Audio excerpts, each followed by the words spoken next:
You had such a big impact on me back in 2020, which I want to talk about a little bit. But I thought I'd better let people know who you are first. So you are a Nice. space lawyer and policy analyst who is the first space lawyer I ever met and came across. So listeners can get to know you a little bit better, I'm wondering if you could share a little story behind your name, because it's a very cool name, Mclee Kerolle, yeah? Th- thanks. Yeah, and it's the way it's pronounced. Like it's Maclee, like Maclee, but spelled Mclee because my parents, I guess, they're from Haiti, so I'm first generation Haitian American, and that's a great question that you asked because when you had sent me that, I called my parents up just to make sure we're on the same page and like what the story was. And my dad was telling me there was a guy in the same medical school as them, not the same year, but in the same medical school, who was like the smartest guy like in the village and like in the city of Port-au-Prince actually. And yeah, and it was just the way he liked to think, and he was like a really clever person. I never met this legend, but I like to think that I'm keeping his namesake proud. So That's I awesome. like, yeah, thanks for that question, though. I love that. I love that because I feel like it's one of the first things, when we think about labels and identifiers that we all get as human beings. I just feel like that's one of the first ones we get. And it often gives some hmm really, really good insight into who we are or where we've come from or whatever it is. You know that Shakespeare quote that like Simpsons had a great play on it. It Yeah. was like a rose by any other name would still smell as sweet, except if it was called Buttface. And it would end right, like Yeah, right, like yeah, because yeah, the yeah. name right, like Right. what's in the name? I guess I mean yeah, there's a lot. Exactly. Yeah, There's a lot in a name. And you know what? We yeah. don't even think about it that much, even though it's something we're called every day. Like we're using it every day and hmm it's like, oh, I haven't really thought that much about that. How did you get into the space industry? What was the key moment or like pivotal things that led you to where you are? Yeah, that's an amazing question. I literally remember it like it was yesterday. I remember being in my first year of law school, and this was like October 2011. The reason I remember the month and year was because that was when they unveiled Spaceport America. Like, there was this website I used to surf the web before class started, and there's this website Hypebeast, which I think they still might be on, and they unveiled it, and it looked like the seventh, eighth, ninth, 10th wonder of the world, and like the shots at night, it was like really beautiful. And I was like, well, if they're making a spaceport, there must be some law to regulate this spaceport, which means there must be space law.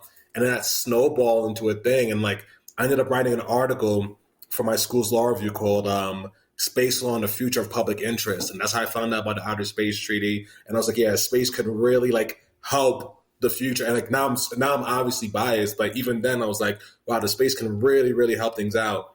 And then because of that, I found out there was four schools at a time that offered masters in space law. And it was one was Nebraska, Mississippi, Montreal, and the Netherlands. And I went to the one in the Netherlands because it's the Netherlands. And I lied, and then yeah, That was that's it. and then I found out about all these other organizations, and yeah, that was pretty much it. I know. Isn't it amazing when we just like we just follow a little spark of interest and we find these hmm whole other worlds going on that we just didn't even realize were unfolding? Yeah, exactly. And it made sense though. Like I didn't even realize it, but then it made sense. I was like, space law, duh. Like this is definitely something I would do. Yeah. Like it's definitely Ah. a cool law. Yeah. You've had heaps of different positions in the space industry, and I'm not going to go into all of them because I'm going to put your bio in the show notes. But I loved your last line where you said you've set up your own not for profit to support underrepresented groups to get into the space industry. And I was really curious, what's the name of it? Oh, nice. Thanks for asking. It's GSitA, which stands for Global Space Industry Trade Association. We officially became incorporated last month, so this is like really in the beginning. And is But it we've gotten a lot of international? support. Well, it's based in Maine, but the whole point when we say underrepresented, we're also including people from the international community because I don't know how many of your listeners know about ITAR and the way it affects like the U.S. space industry, but it stands for the International Trade and Arms Regulations. And that's the reasons why it's hard for a lot of people from abroad to work in the industry. And there's a lot of criticism against ITAR about being overbearing because it's something like, let's say a screw is coming from China and like we can't just have that screw coming from China to be put in a ship or satellite. there has to be a lot of regulation, it has to get vetted. Where did the screw come from? Who was holding the screw? Like things that like were cool in the Cold War era, I guess, but now just make no sense. Even that term could be like a loaded term. So you want to be like a global thing, right? So like people who just aren't represented in the space community, and depending where you're coming from, yeah. Okay, so I wanted to let people know how I met you. So I think it was 2019 or 2020, and I had been asked by a friend to come online during Space Week, and I didn't even know there was a Space Week. So I know nothing about space at this point, because I've learned a lot since.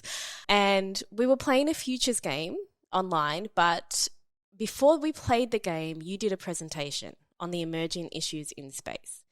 And I remember, I have to be honest, as you were talking about it, you were talking about the emerging issues. So you're talking about things like space junk, increased traffic in space, increased militarization of space. And I have to be honest, I was sitting there just like, all I was thinking of was sci-fi movies, and that now we're in it, but I just had no idea where sort of it's already happening. That's what my headspace was in. Like the future.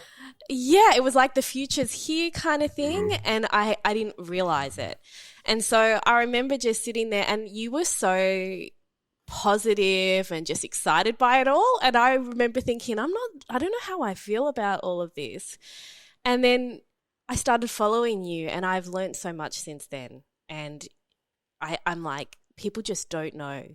Or maybe they do. Maybe I'm just in the group of people that just don't know. Maybe just last year or even this year, I started noticing conversations that you brought up with us back then are starting to enter the conversation, you know, on TV. I was literally in Sydney at this kind of like tech innovation thing, and they were talking about it. There was a lady from Amazon talking about the space junk and all the issues. And I was like, wow, Mclee was talking about this ages ago, and I wonder where we're at now. I think too, it's easy to think that like space is just up there, and how's it really impacting? Like, why do we really need to be paying attention to it, you know?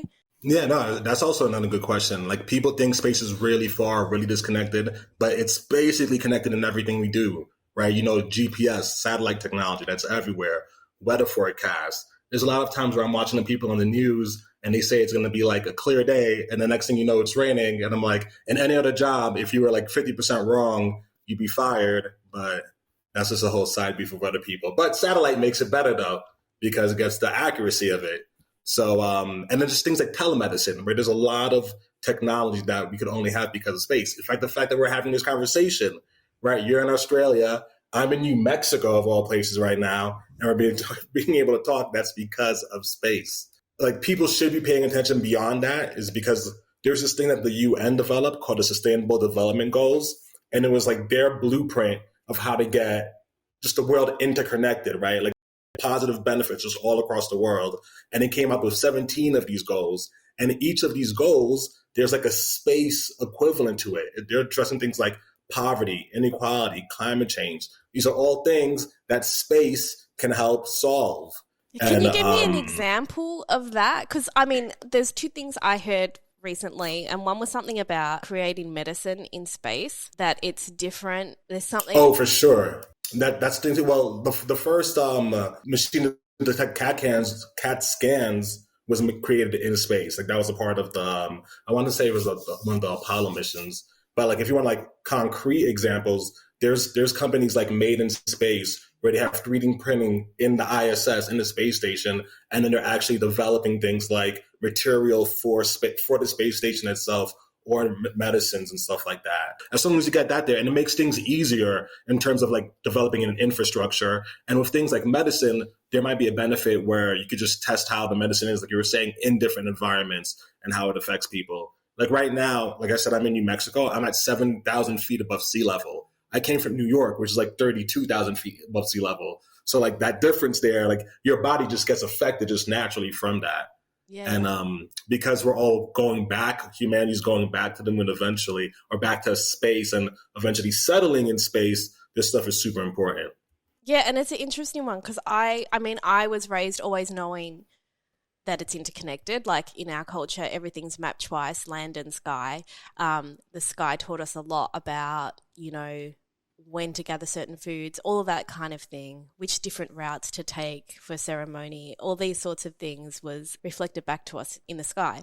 So in one level, I understand that interconnected, but the other part of me feel like I have never thought, okay, we find the solutions in space, because I maybe too many sci-fi movies where it's like, oh, if we can't fix things on Earth, are we just going to go up there and like screw everything up in space as well? You know, that's been my, like, if we can't get things right here, how are we going to get it right up there? You know what I mean? Yeah, that's a valid concern. Super, super valid concern.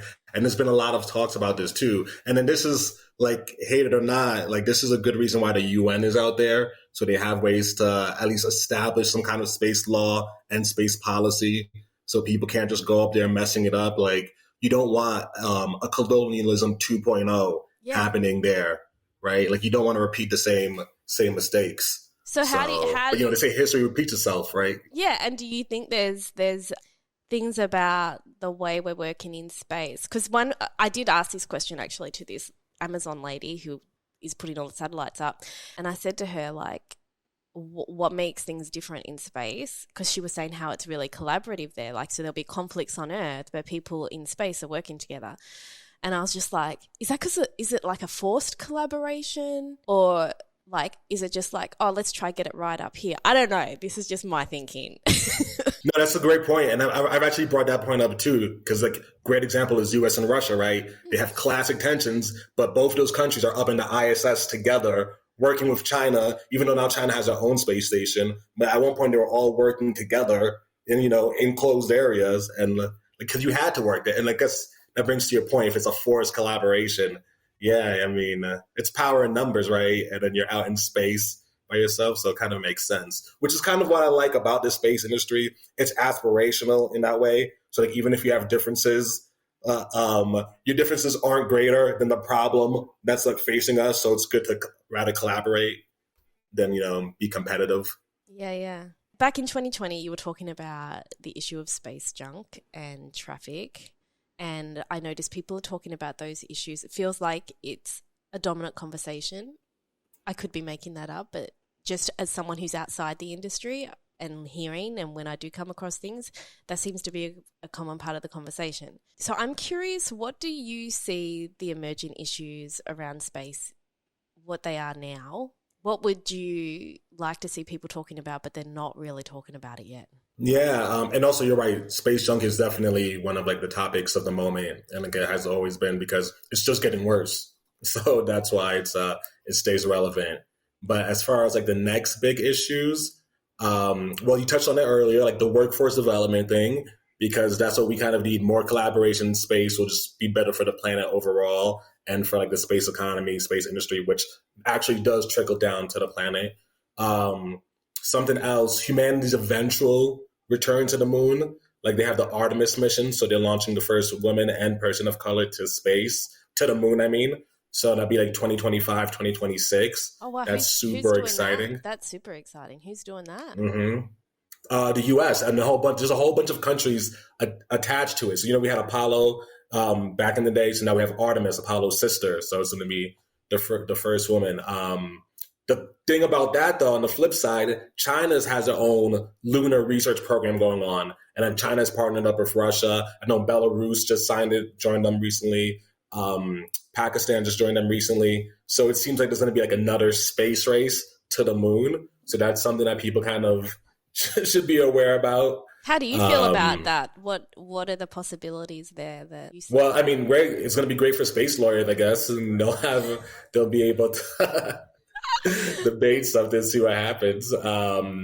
Yeah, it's weird because the Outer Space Treaty says you can't own anything in space anyway, right? So like that's there. And then there's a Moon Treaty, which the US hasn't signed and China hasn't signed either. So it is gonna make some really interesting things like politically, but hopefully it could be a collaborative process. Like you think like, yeah, the moon is big enough, but there's certain areas that people want to go to, and it's not hard to believe both sides will be going for the same areas. So we'll see what happens. It spins me out that there's like moon treaties and stuff, but like we're still trying to get treaty down here in Australia. Yeah. Well, so I'm like, okay, All right, we got Yeah. treaties going up on there, even though treaties can be pretty flimsy even when they're in place.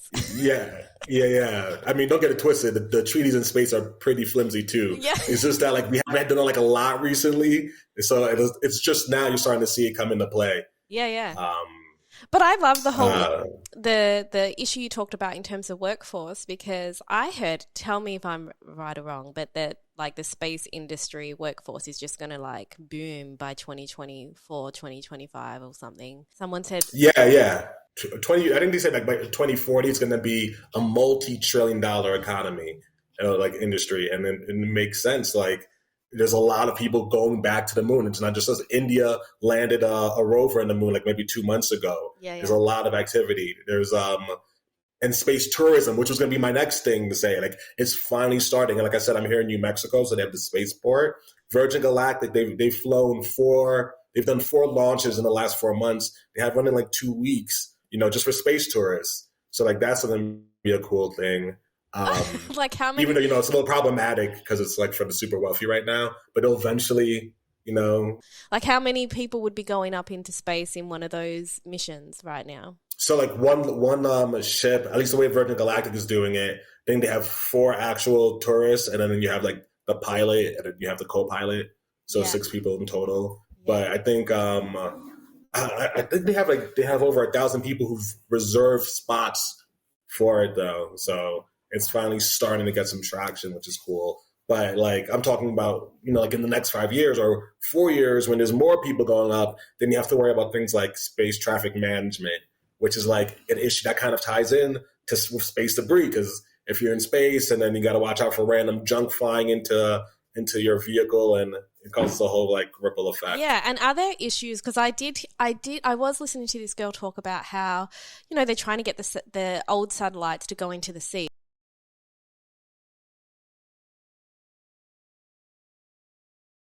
Sometimes it misses the sea and it kind of lands, like Australia, like I think has had a few like space junk stuff landing on it. So not on houses, has it? Has it like landed on houses, or I don't think. No, I don't think so. I don't. Yeah. It's more when we're aiming for the sea, and so these are some of the issues I guess that impact Earth too. It's like are we going to have like flying space junk coming out? I don't know. Are we? No, yeah. Chances are that thing, because I think the FAA just released something like yesterday about that, saying like, no, you don't have to, because the FAA in America, they're the ones who regulate the launch of satellites, not NASA or the FCC that actually does some telecommunication stuff too.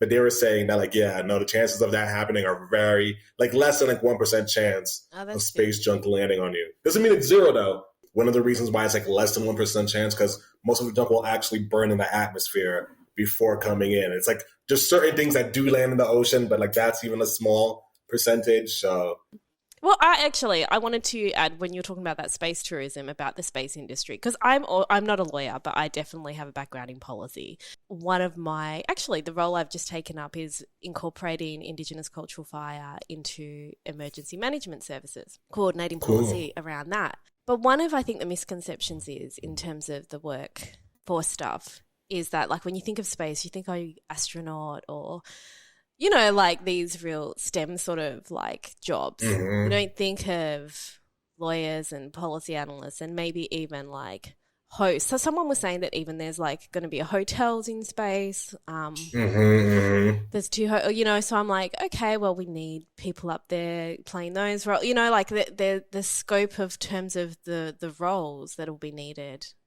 is it's huge. It's massive. I like to say like for everything that's that we have on the planet, it's analogous to space. So that's why you'll need like space doctors, space lawyers, space chefs. I remember going to a conference one time and they had this guy. He was he was like on Top Chef before or something, and then his challenge was making food that you could eat on the space station. So he made these like little dots and things. I don't know. He was like, he really flexed his skill on that. Like he made these small tiny things that were like, I wish I remembered his name. He's so good. What's an example of what would be on the menu? You'd be like chicken cordon bleu, right? Except it's like little dots of like ice cream. It's like some like things, and then it's on a piece of bread, small. You heat it up, and then like a whole bunch of flavor comes out of it.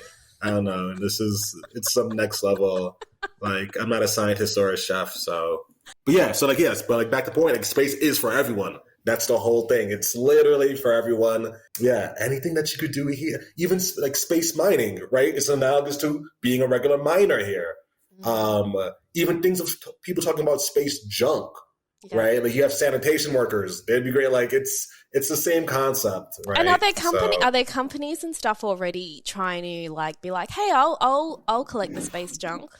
They've tried, but there hasn't been anyone who's gotten it like down. Even though I know Astroscale, this one company, they've done like a magnet kind of thing, like have a giant magnet so the junk just gets attached to it and you bring it back. So that's the thing. There was this one company, I don't know if these still exist. It was called Space Swiss Systems S3, and their whole thing was doing a net, like just dropping out a net to catching the junk like that. But the cool thing is, like, junk comes on all sizes. Like junk could be like a centimeter or like a millimeter, you know. So, but it can be like no one's got it down. But it's like moving like a bullet, yeah. Like that, even though it's little, it's like so if it hits your satellite and it's small, even like it's it could cause some damage, massive damage. Let's talk about what you think is the current dominating story about space and whose future you think it speaks to. Because like I feel like yours is like, yeah, every space is for everyone. But do you feel like that's the dominant story or that's your story? Oh, that's definitely my story because like just the way even looking at the like space tourism, it's kind of pitched for like the wealthy and, you know, so people feel like they're left out of that. But like the whole point of of space being for everyone is that eventually in the foreseeable future, there'll be access for people beyond the wealthy to actually get a part of it. So it's not just like a luxury thing. Yeah. You see like a ripple effect in the space economy. And I did see you post actually something about a lady, or maybe it was a man, with Parkinson's going into space. Like, so people that... Yeah, like that was really cool. So I feel like you do bring in these like, the stories that I carry, all the dominant stories that I inherit from my sci-fi movies. And then you just like put little holes in that story for me, which is really cool with the work that you do. So thank you. Thanks. Thank you for saying that. I appreciate that. Yeah, it's really valuable. What are some other stories you would like people to hear about the future of space? Well, wait, so I'll answer that question with a question of my own. So what are your thoughts on these UAP hearings and stuff like that? Like there's like a renewed interest in actual UFOs like in the government. What's UAP? Right. Can you tell me what? So that's a new term for UFOs now. So they call unidentified aerial phenomenon. Yeah. So this guy named David Grush, he's a whistleblower from the intelligence community, and he says he was working on a UFO retrieval program, and then he was able to talk to other people high level who said they were working on deeper levels of the program, and he came and he went on record and gave a testimony about it. It's a wild thing. So then like Congress is they're expecting to have more hearings following that, but so what was he saying? Yeah. What was he saying? That there were he was saying that we actually have UFO ships. We've retrieved non-biological entities, and he was saying these things might be interdimensional. We don't know where they're from, but we know like they're not human though. I'm not surprised it's real. I mean, I personally don't believe we're the only ones like in the universe. I don't know. That's just my personal view. Like I'm not surprised by that one bit. I don't know. What do you think it would mean for the space industry and for the planet as a whole? Well, I think if we can't work out our differences just as human beings with like points of differences, then we're screwed in terms of being able to collaborate and work with other beings or, you know, that's what I think. I think that's where some of the Earth stuff, you need people who I feel like understand conflict and have kind of the work you're doing. The people that you're trying to get into space are going to be some of the best people to do that work.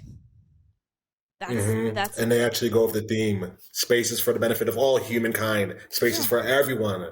Yeah, and that's even the non-humans. And I think having that like perspective of like even culturally for me, like human beings aren't the center of the universe. We are connected, sky, water, land. Like so just that mindset and what we center is a really important part of how we're going to be able to do that stuff up in space. And that's a part of the reason why the role that I am taking recently around incorporating cultural fire in emergency management, a part of what I love about it is it gets to center country and sky. Like someone was telling me about some organization in space that is also fire detection, like helping raise the alarm on like when fires are happening, all that kind of stuff. So it's about what we center. I love how you've turned this back into an interviewing me. What do you think? No, I'm really interested too, though, like this cultural fire stuff that you're talking about. So it's like,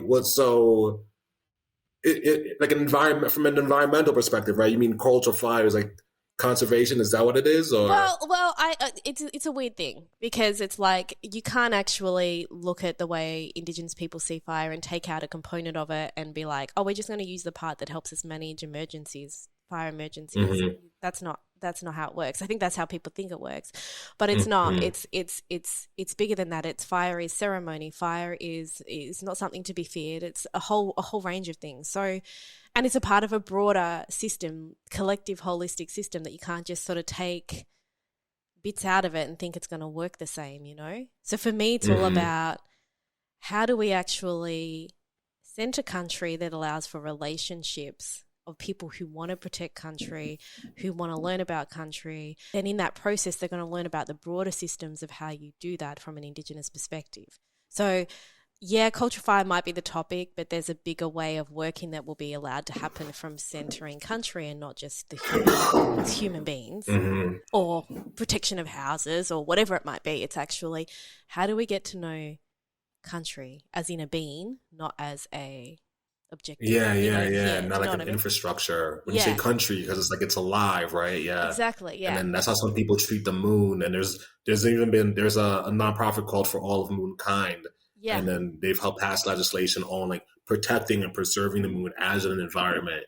You know, yeah, so and I saw they were national law. And also trying to get legal personhood status for the moon. I saw there was a big movement around that, which we've been able to do with some, like, around the world with some, like, waterways and stuff. Like, I think in New Zealand, the river has legal personhood status there. I could be making that up, but I'm pretty sure I'm not. But I know there are places around the world that legal personhood has been granted, and a lot of people advocate for that because it's the entry point in the law that kind of goes, okay, here's white Western law, here's Indigenous ways of seeing, okay, how are there places we can kind of make swift changes while also building that way of knowing. But yeah, what I'm curious. That's a great example. Yeah, that's a great example of collaboration and like symbiosis and stuff. Because like in Western law, corporations get personhood. Yeah, right. Like your business is a person. So like, if you're willing to see that, at least see that from the Indigenous perspective, where like the planet can get personhood. Yeah. Why don't we see? Yeah, whether it's the moon as a being, whether it's our nature. Why can't nature be seen in that same way? Like, if that's the way you can understand, if that's the way we can build the understanding, because you can get that from a corporate entity, then let's shift that understanding into other ways. But again, it's about not understanding the power and the interconnectedness of things sometimes, you know? Yeah. That's kind of hard when you like, for companies that are, the bottom line is profit, right? Exactly. So like, that's kind of hard to see it as anything except as a resource. Yeah. And especially if you've got the mindset of, you know, well, even if things all go bad for everyone and whatever, like we've got enough money to go. This is where I think my thinking comes in. I can just go to space and be on this other planet, or, you know, your Elon Musks of the world where they're like, I just want to like go create a whole new world on another planet. That's why the Outer Space Treaty was so cool, because even though it came out in the 60s, it was really forward thinking, saying like no one can own anything in space. Yeah. Like that's straight. That's Article 2 of it. Like no nation can own anything in space. And then it's a really interesting one because there's a lot of movement around sky sovereignty from Indigenous peoples, and people are like, well, you can't claim, but it's not, again, it's not an ownership thing. It's about custodianship and care and all of that sort of thing. So again, it's just even understanding those different understanding terms of sovereignty. Is there anything else you would like to share, Mclee? Yeah, just want to reinforce the whole, like, you know, the whole point of space, at least according to Outer Space Treaty, because everyone has their own opinions, that space is for the benefit of all humankind. So like, let's kind of like keep that in mind as things are progressing really fast, right? Like I said earlier, we're returning to the moon in less than 5 years, less than 3 years. So things are going to start picking up, and we got to remember everyone has a part to play, everyone has a role to play, everyone has a voice to be heard in this because space is for everybody. Yeah, and is there a way with your new organization that you've set up for people to engage or to? Oh, for sure, yeah. And we're going to like actually it's a volunteer and membership based organization. But first, the best way would be to just contact me on LinkedIn, which is like linkedin.com/ your friendly neighborhood space lawyer. Say it again. It's linkedin.com/ your friendly neighborhood space lawyer. Yeah, cool. I'm going to put that in the show notes so people will be able to do that. And I'm sure you're going to impact on people like you have me. And I really appreciate you taking the time to have this yarn with me today. I've really enjoyed it. Yeah, thanks for inviting me. And I'm glad we finally got to do this. Yeah. And I'm sure we will do something again around futures games or something like that around space as it becomes more topical. And yeah. Oh, you want to hear something cool? I'm actually developing a space game show, a space-based game show. It's like a debate game show. I'll tell you more about it later, but would love for you to be a player. That's also why I'm saying it too. It's like 4 people at once. It's really cool. Oh yeah, I'm totally there. You just got to let me know. Yeah, we will definitely talk about that offline.